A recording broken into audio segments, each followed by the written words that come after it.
Hi, my name is Stephen Schwartz. I am from Cape Cod, Massachusetts, and I have common variable immune deficiency, which was diagnosed in 2015. In 2005, I was diagnosed with colitis, and from there, my doctor, gastroenterologist, was assured that I had something else, which was celiac spear disease, and tested, all the tests for celiac spear came back negative.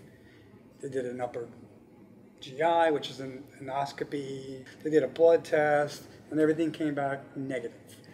But he still insisted that I had that, so they put me on a diet for that, and it didn't work.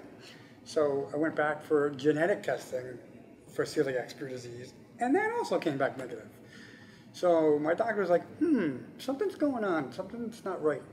So he tested me for deficiencies in IgG, IgA, and IgH, and sure enough, that's how they figured out that I had common variable immune deficiency associated with colitis at the time. But they didn't know the two were together at the time. So that's how I found out I had it. And then it took me a few months for that to sink in. I'm like, okay, they're saying that, they would ask, oh, you must get a lot of infections and bronchitis. And I'm like, no, I don't. And they're like, well, that's odd. Because my IgG level, I think the normal level is 700 to like 1500. Mine was like 3. So they're like, well, we got to start you on the IVIG replacement. I'm like, of course I'm opposed to this. I'm like, no, like why? Like, I'm not showing any signs of it. Because at the time they didn't put it together with the colitis that could be a part of it. Because it all has to do with autoimmune deficiency and so on and so forth. So I decided it was in my best interest to start the IgG treatment, so I did. And I've been on that now for going on almost 10 years, same treatment. And then 2 years ago, I found out that I had CNS brain lymphoma, which is also associated with CVID. So I have just a whole gamut of things that have are caused by this. So that's the story of the diagnosis.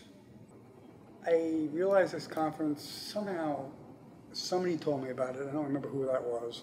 So I went to the IDF site and found out a lot about it, and there was a lot of interesting things on it that, wow, this really is something that I should attend, because a lot of it, I don't know. Like common variable immune deficiency is not something well known. There are even doctors out there that I've come across that they look at me that I have 2 heads, because I mentioned that I have common variable immune deficiency, and they go, what?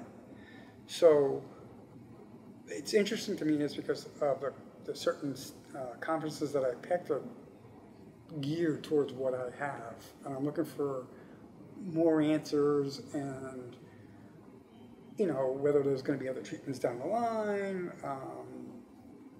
how it goes hand in hand with your gastrointestinal system, which it does, and how it creates other issues. I came here for information, to find out more and more about the disease, so I'm more informed. So moving forward, I can have more information.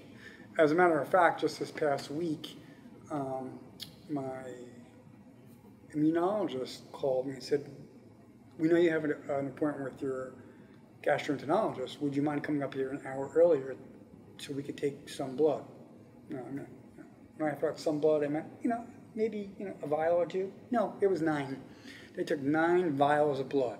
Some had a sign of release they were going to send out for research, and some they were using for clinical use to see where, my T cells were sitting and stuff like that. But they're going to try to compile all this information to see if there's any targeted treatments for it.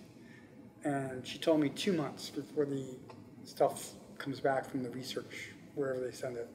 And I think they send it to the Mayo Clinic, which is someplace in the Midwest. I don't know exactly where it's at, but they send it there.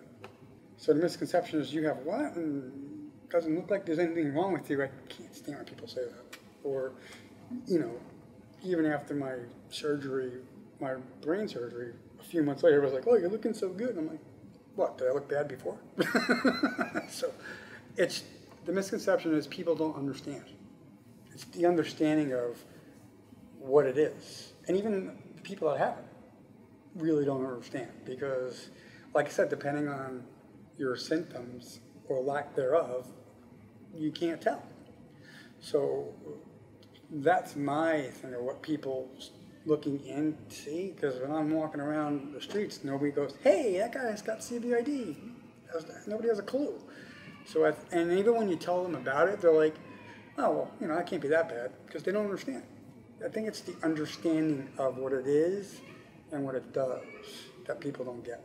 Well, I think coming to a conference like this is a great help, but I think for the individual, the person that has it, you got to look at it as like, okay, you know, it's one more thing that I have to acknowledge and take care of. Because if you don't take care of it, other things may or may not happen. You don't know. Nobody knows what's going to happen, but you have to be open-minded.